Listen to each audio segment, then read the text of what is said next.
Hi everybody, this is Alchemist2, and I'm back again with another book review. I think this one should actually be called a novelette, because it's much smaller than a normal novel. And it's called A Fair Maiden. It's about a young babysitter named Katya. And she becomes the object of an older, richer man's affections, Mr. Kidner. And the ending is rather sad, and what happens to Katya is rather sad too. But it's a rather grisly and kind of disturbing book, even though it's very short. And I finished it in a day. It was only 165 pages, and I did enjoy reading it. It's not maybe one of my favorite books, but it's very straightforward and to the point, even to the point of being blunt. But I like stories that are similar to that, even though they are a little bit unnerving. Her writing style really reminds me of Stephen King's, and just how anxious he makes you and how on edge he makes you feel, and you know something bad's going to happen to the character, and it does happen to Katya. And Marcus Kidner is a rather interesting as well as gut-wrenching character, I think. It's ambivalence you feel toward him, but nonetheless, this book is very interesting. I thought it's a good psychological thriller, and if you like this sort of thing, it's also Eros, so it's got a little bit of that going on in it too. I could say I did enjoy the book. I'm not going to say it's one of my favorites, but it was a good quick read, and I did savor it and looking into it. And if I ever decide to write another horror story, I will definitely take my cues from Mrs. Oates. Her name is Joyce Carol Oates, and apparently she's written some other stories here. And there's on the very front page, it lists the other books that she's written. The one that's probably the most well known that they talk about on the leaflet on the back is Museum of Dr. Moses. I would like to read The Female of the Species, Tales of Mystery and Suspense, because that feels like something that I would definitely enjoy. It's more along the line of what I really like to read. I love mystery and suspense. I like crime thrillers and crime novels. I've loved Sir Arthur Conan Doyle since I was itty bitty, and with Sherlock coming back to the BBC and being such a huge fan of it, I'm looking forward to that immensely. And I've been watching NCIS, NCIS-LA, and The Blacklist. All three of these shows together are absolutely tremendous. And then I've got my supernatural shows, which would be BBC's Atlantis, Being Human, Lost Girl's back, which I haven't started watching Lost Girl yet. Being Human, the very beginning of the new season, I absolutely love it. Ravenswood, good. It's absolutely stupendous. I didn't think that I would get into a tween show, but I really love Ravenswood because it's got the paranormal element, and I absolutely love that, and just keeps you intrigued. And I love all the characters and the history of the place and why it's cursed and everything. And Ravenswood is an actual place in Indiana, oddly enough. I need to go and visit this place. Sleepy Hollow is another one. They do a lot of quotations from Revelation. Of course, they take liberty with it, which it doesn't really bother me that much, but I have a friend who is kind of a fundamentalist who thinks that they're taking too many liberties. I thought, Come on. It's up to interpretation. It has been for thousands, millions of years. Lots of scholars can't even agree over it, so get off your high horse. Also, another show I like is Grimm, though I haven't really been watching it that much. The last episode I really liked was Krampus, and I actually have a shirt that says Merry Krampus on it. And Krampus is, actually they did an Aquabats Christmas episode with Krampus in it, which was just kick butt. Absolutely adored it.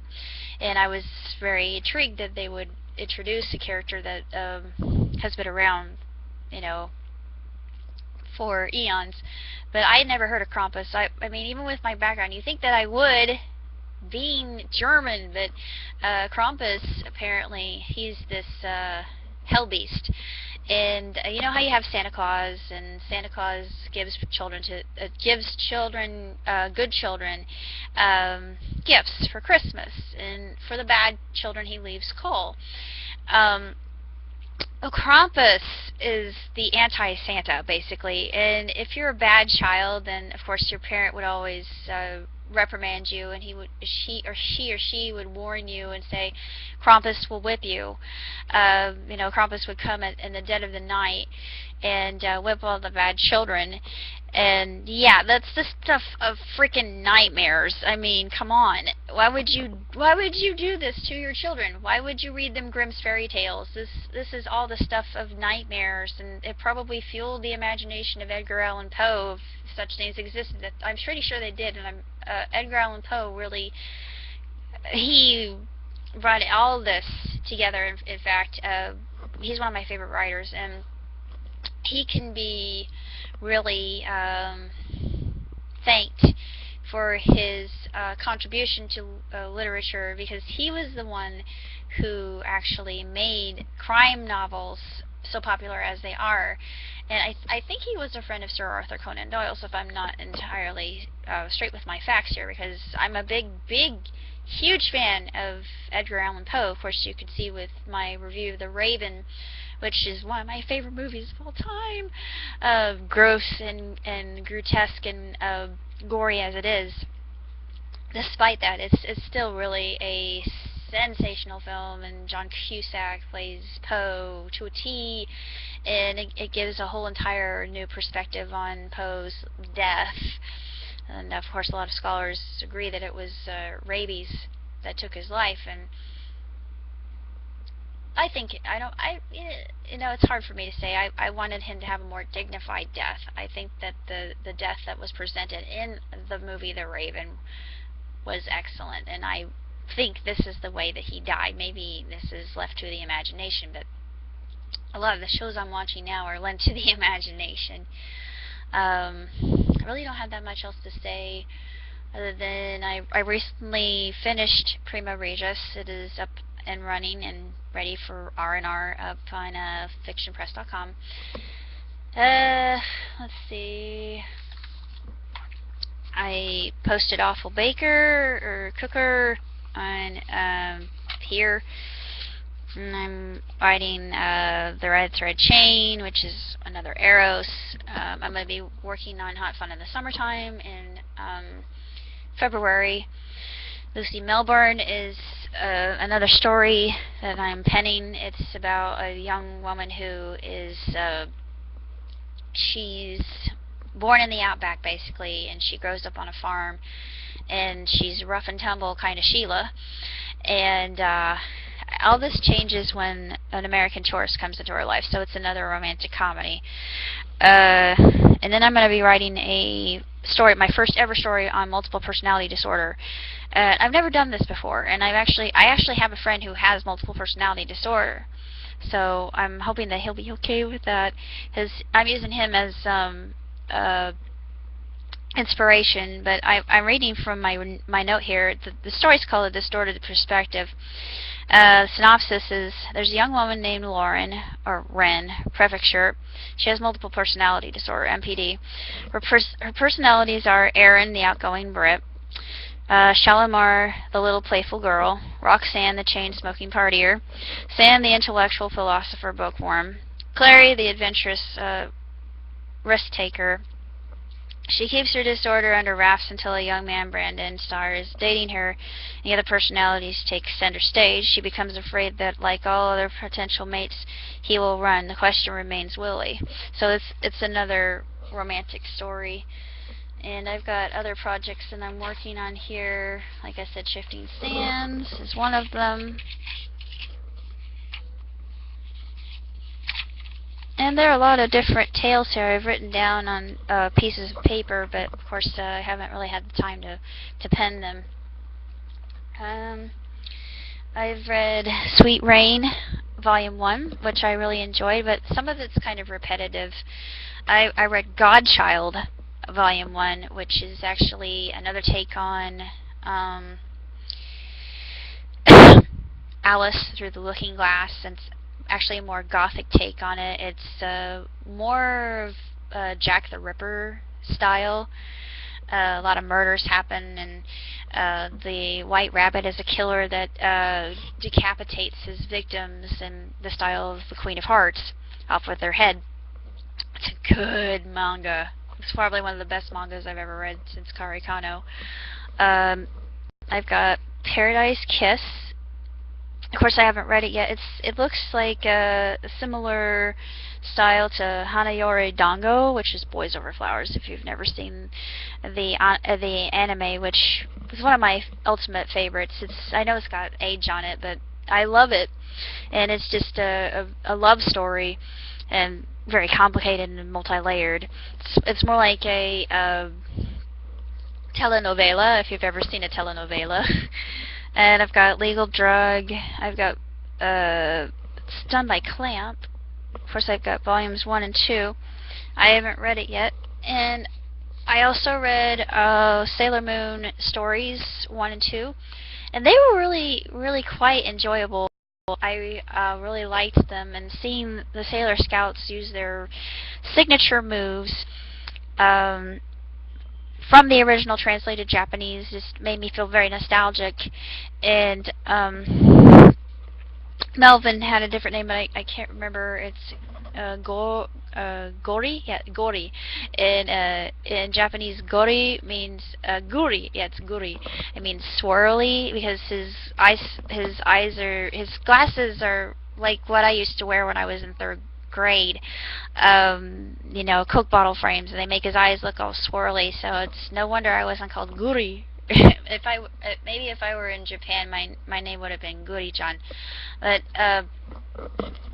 speaking of which, when I was on DeviantArt, you know, I've left that behind me now because there were a lot of haters out there that just were very cruel with a lot of the things that they said about my artwork. So I just left, and of course it was one of the things that got hacked in by somebody I thought I could trust, but that person's out of my life, thank goodness, because if they were here in the States, I would have signed a restraining order. Anyway, past and gone. But my name on DeviantArt was Warrior of Light, and actually that came from Final Fantasy. If you know anything about Final Fantasy, that's why I picked the name, and I always thought of myself as a warrior of light, because light's one of my favorite elements, and of course I like rainbows. You need a prism, and light through a prism at a certain angle makes a rainbow, of course. So that's why I chose that particular screen name. And a lot of my friends called me Hikari-chan. Hikari in Japanese is light, so I always answer to Hikari, and I would say hi. And people, you know, they look at me strange. Sorry, you know, there's a little part of me that wishes I could have been Japanese, but you know, I like who I am, and I can't change who I am. I enjoy the fact that I'm European American. At some point in time, I'm hoping that I can make the distance, fly over to Japan. I have a friend in Indonesia. He is my expert. He's like Twilight Sparkle when it comes to anime, especially Time Bokan. He knows everything about Time Bokon. He knows everything about retro anime, and he knows everything about retro shows, Transformers especially. He's an expert on Transformers, Legos, DC Comics, mainly DC Comics. He's more of a DC fan than he is a Marvel fan. I'm a Marvel fan, but he is the most impressive person I've ever met, and this kind as kind can be. He sent me a bunch of games that I could never find for the Wii, like Fragile Dreams, which is really good, but super hard and just unbelievably difficult. But it's one of those really creepy supernatural games that is a lot of fun to play. You always are finding different items, and you have to level up. So it's a little bit like an RPG. I love games like that. It's strategy and RPG and story-driven, and the graphics are really beautiful. And it's one of my favorite games of all time. I have a whole bunch of them that are like that. Beyond Good and Evil is another one. Of course, I have that for GameCube. I have a Wii, but it plays GameCube games. And I have the newest Final Fantasy, Another Realm. I haven't played it yet, and of course I have Disgaea.